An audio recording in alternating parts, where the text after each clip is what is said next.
Hai, Assalamualaikum warahmatullahi wabarakatuh. Perkenalkan, nama saya Muhammad Kadafi dan saya adalah salah satu mahasiswa Institut Seni Budaya Indonesia Aceh dan saya mengambil program studi seni teater. Dan kali ini saya akan menjelaskan bagaimana sih metode bercerita untuk anak di usia dini. Berikut metodenya. Nah, sebelumnya kita perlu tahu dulu apa itu metode bercerita. Metode bercerita menurut Fadilah adalah metode yang mengisahkan suatu peristiwa atau kejadian kepada peserta didik. Kejadian atau peristiwa tersebut disampaikan kepada peserta didik melalui tutur kata, ungkapan dan mimik wajah yang unik yang mampu menarik perhatian peserta didik untuk mendengarkan.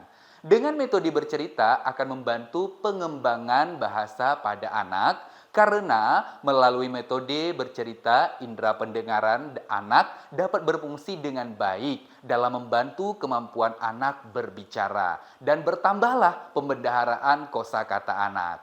Nah, berikut kita akan bahas kelebihan daripada metode bercerita. Yang pertama, dapat menjangkau jumlah anak yang relatif banyak. Dan yang kedua, waktu yang tersedia dapat dimanfaatkan dengan efektif dan efisien. Dan yang ketiga, pengaturan kelas menjadi lebih sederhana. Yang keempat, guru dapat menguasai kelas dengan mudah.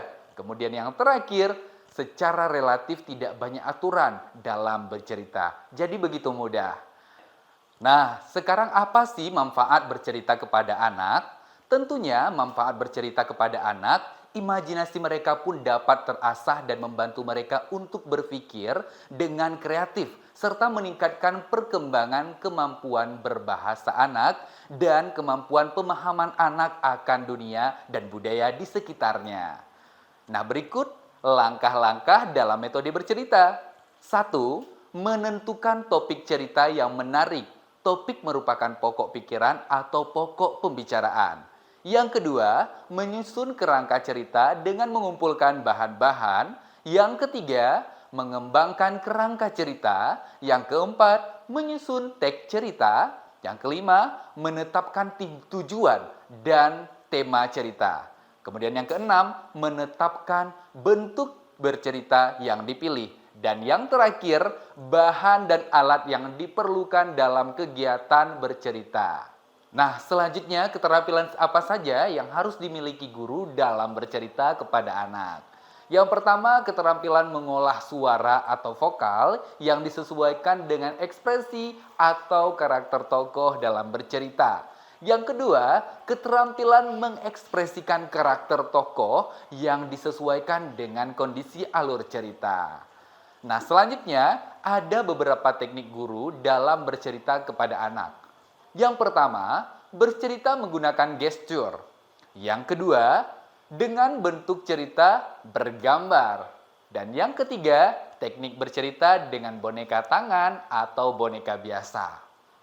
1. Jarak boneka tidak terlalu dekat dengan mulut pencerita. Kedua, tangan harus lentur memainkan boneka-boneka yang kita gunakan. Dan yang ketiga, antara gerakan boneka dengan tangan beserta suara tokoh harus sinkron. Dan yang keempat, sedapat mungkin selipkan nyanyian dalam cerita melalui perilaku tokoh. Yang dilakukan guru selama proses pembelajaran di kelas adalah seorang guru memiliki peran yang sangat penting di dalam kelas, yakni mendidik, mengajar, membimbing, mengarahkan, melatih, menilai, dan mengevaluasi pembelajaran. Berikut metode tambahan pada guru terhadap pengembangan metode bercerita sebagai berikut. 1. Metode bercerita bukan merupakan metode yang baru lagi bagi anak, karena sebelumnya anak sudah mengenal metode tersebut.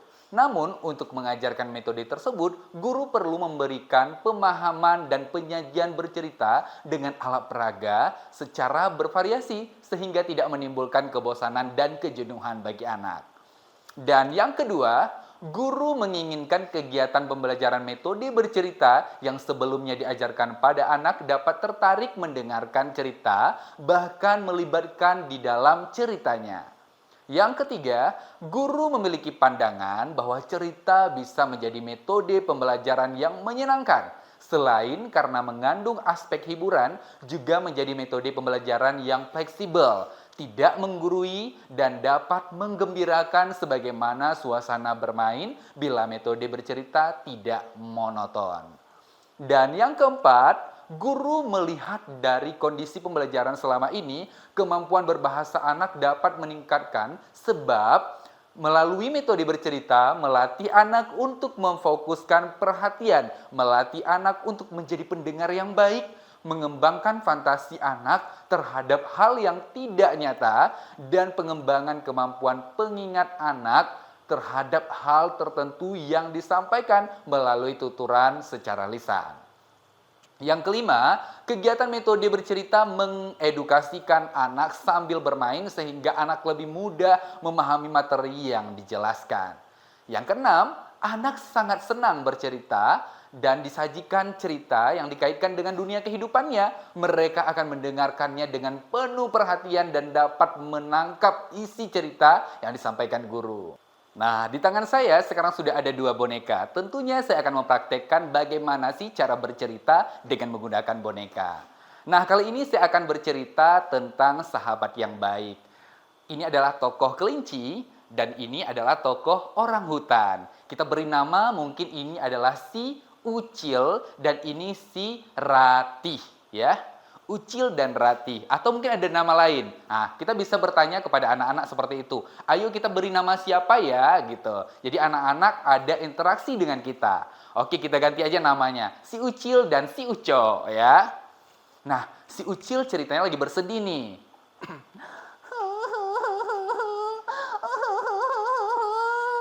Datanglah si Ucok. Hai, kamu kenapa? Kenapa kamu bersedih? Aku sedih, soalnya aku belum makan, perutku sakit. Oh, kamu bersedih karena kamu belum makan. Oh ya sudah, aku ada jajan dikasih sama orang tuaku, aku mau berbagi denganmu. Apakah kau mau? Tentunya aku sangat mau karena aku sangat lapar. Kemudian si Ucok memberikan sebagian jajanannya untuk si Ucil. Dan si Ucil pun menjadi senang. Mereka bermain bersama lagi dengan gembira. Itulah fungsinya ada teman. Nah, setiap cerita yang kita sajikan ke anak-anak tentunya harus punya pesan yang positif yang bisa diserap anak-anak dan dicontohnya. Itu adalah sepenggal contoh cerita dengan menggunakan boneka. Nah, itu tadi penjelasan tentang bagaimana metode dalam bercerita. Semoga guru-guru di rumah bisa mengaplikasikannya. Sampai jumpa di lain waktu, dan saya akhiri dengan wabillahi taufiq wal hidayah. Wassalamualaikum warahmatullahi wabarakatuh.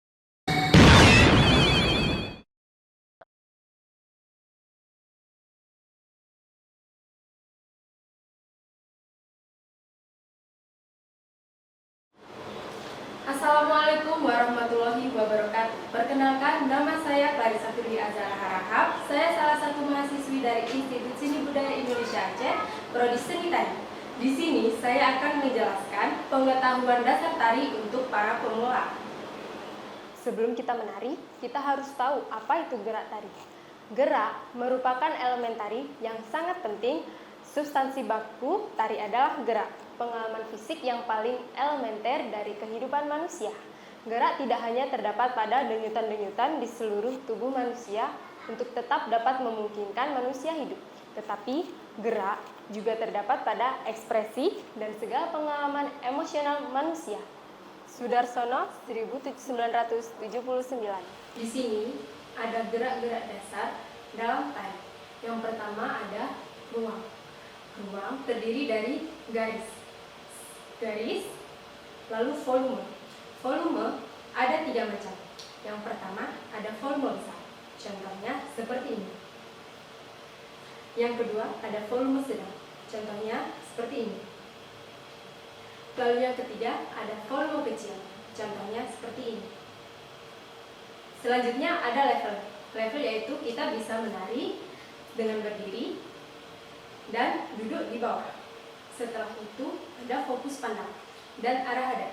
Contohnya seperti arah hadap badan kita, contohnya diagonal ke kanan, dan arah pandang kita ke depan. Lalu selanjutnya ada waktu. Waktu merupakan durasi yang digunakan untuk tari. Dalam tari kita juga menggunakan tempo.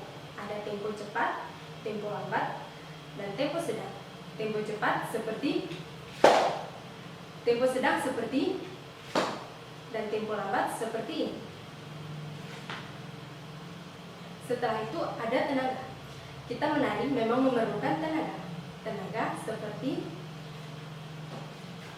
tenaga ada 3, yaitu Intensitas, aksen atau tekanan, dan kualitas dalam menari. di dalam tari kita juga harus membutuhkan elemen-elemen untuk mendukung tari, yaitu ada musik. Musik agar bisa kita terlihat hidup gerak tari kita. Lalu ada desain dramatik. Desain dramatik ada 2. Yang pertama adalah desain dramatik kerucut tunggal, dan yang kedua adalah desain dramatik kerucut berganda. Lalu ada dinamika dalam tari. Setelah dinamika, ada komposisi kelompok. Komposisi ini merupakan sebagian dari desain lantai dan desain atas, namun komposisi tetap terpisah dari kedua desain tersebut karena komposisi dilakukan secara berkelompok untuk membentuk pola lantai di atas pentas. Yang pertama, ada unison atau serempak. Yang kedua, ada balance atau berimbang. Yang ketiga, ada broken atau terpecah seperti chaos. Yang keempat, ada alternatif atau slam. Selanjutnya, sebelum menciptakan tari, kita juga harus membuat tema dalam tari. Tema itu adalah isian dari sebuah koreografi atau tari yang diciptakan dalam proses kerja penyusunan koreografi. Pemilihan tema merupakan bagiannya dan perlu dimengerti oleh seorang pencipta tari.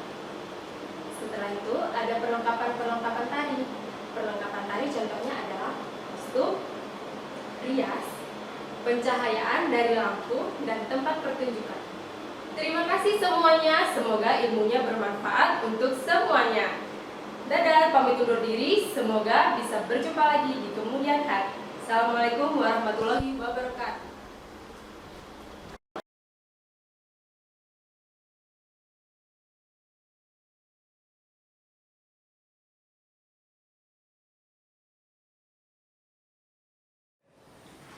Assalamualaikum warahmatullahi wabarakatuh. Nama saya Badrul Muklisin, saya dari Prodi Seni Karawitan, angkatan tahun 2020. Nah, kali ini saya akan menjelaskan beberapa materi kepada ibu-ibu guru untuk dipraktekkan kepada anak usia dini. Nah, kali ini saya akan menjelaskan materi tentang teknik vokal dasar pada anak usia dini. Materi 1. Postur dan pernapasan. Badan harus tegak. Sikap gagah atau bangga. Kemudian kita melakukan stretching atau bisa dikenal dengan perenggangan. Pertama yang perlu kita lakukan adalah memutarkan kepala. 1, 2, 3, dan sebaliknya. Kemudian kita lanjutkan dengan bahu. 1, 2, 3. Kemudian iga-iga. 1, 2, 3. Dan sebaliknya. Setelah itu punggung. 1, 2, 3. Setelah kita melakukan perenggangan, selanjutnya masuk ke dalam pernapasan. Nah, pernapasan itu ada 3. Pertama, pernapasan dada, pernapasan perut, dan pernapasan diafragma. Nah, kali ini dalam teknik vokal kita akan menggunakan teknik pernapasan diafragma. Berikut saya akan mempraktekkan teknik pernapasan diafragma. Yang pertama, lakukan seperti ini.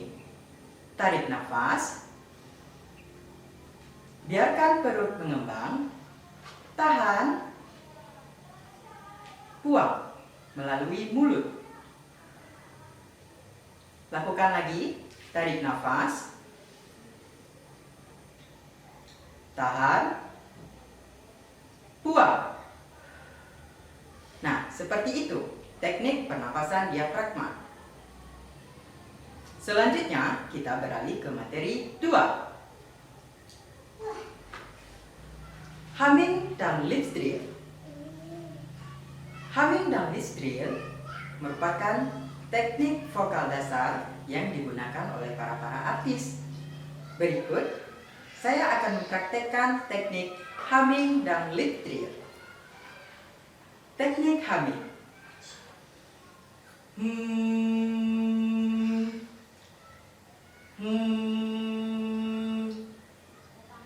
Teknik humming adalah teknik yang digunakan ketika mulut tertutup dan kita berdengung.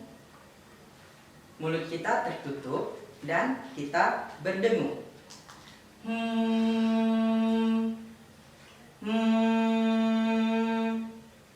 Usahakan kita berdengungnya di bibir, tidak di tenggorokan.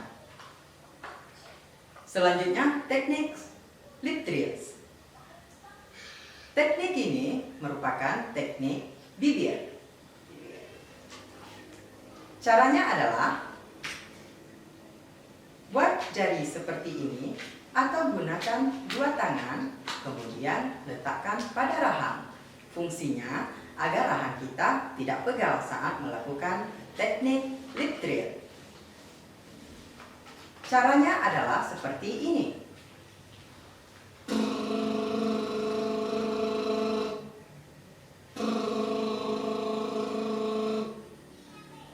Kemudian, kita juga bisa menggunakan teknik lidah atau tongue drill.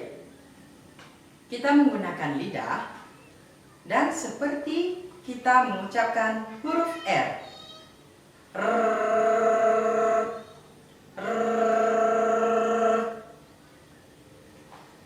Materi 3. Artikulasi dapat dilatih sebagai berikut. A, I, U,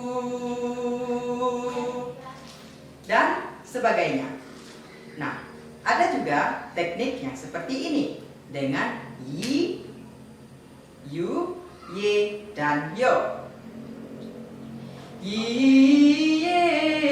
Yo, Yo. Seperti itu. Kita ulangi. Y, Yo, Yo. Materi 4. Range vokal. Range vokal seseorang itu berbeda. Jadi kita tidak boleh menyamakan range vokal seseorang dengan seseorang lainnya. Biasanya laki-laki memiliki range vokal sekitar 2-3 oktav dan perempuan biasanya 2,5 oktav. Nah, cara melatih range vokal adalah dengan huruf vokal juga bisa dilakukan dengan teknik seperti ini.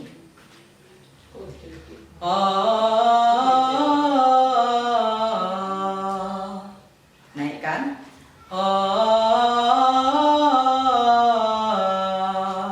Naikkan oktavnya.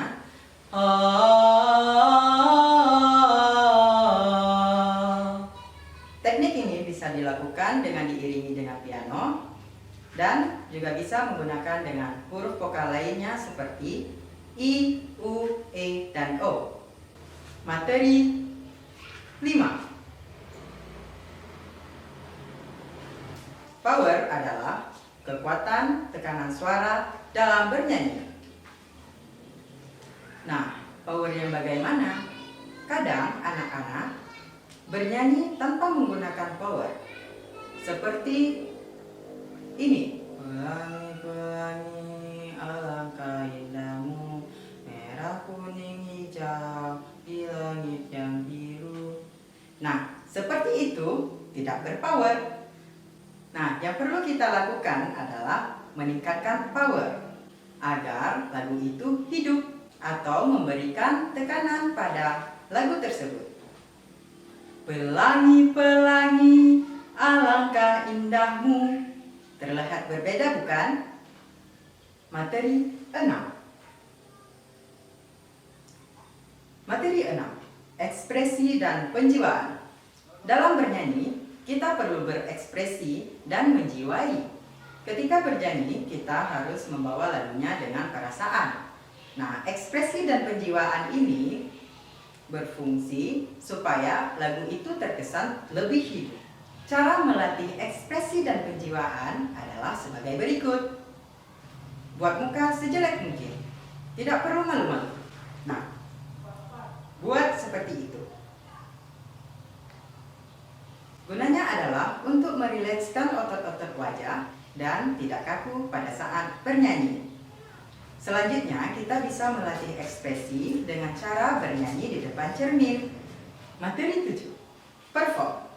Nah, ketika kita mulai perform, yang perlu kita siapkan adalah kita harus melakukan perenggangan, kita harus melakukan olah vokal seperti yang kita lakukan pada materi-materi sebelumnya.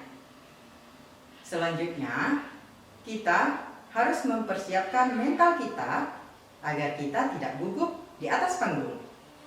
Langkah selanjutnya, kita harus memilih lagu dengan bijak. Nah, kita tidak bisa perform dengan sembarang lagu. Kita harus memilih lagu sesuai dengan range vokal dan gaya kita bernyanyi. Pada hari Minggu ku turut ayah ke kota, naik teman istimewa ku duduk di muka, ku duduk samping Pak Kusir yang sedang bekerja, mengendari kuda supaya baik jalannya. Tuk tik tak tik tuk tik tak tik tuk tik tak tik tuk, tuk tik tak tik tuk tik tak tik, suara sepatu kuda. Semoga apa yang saya sampaikan tadi menjadi ilmu yang bermanfaat bagi kita semua. Salam hormat dari saya, Badrul. Dadah.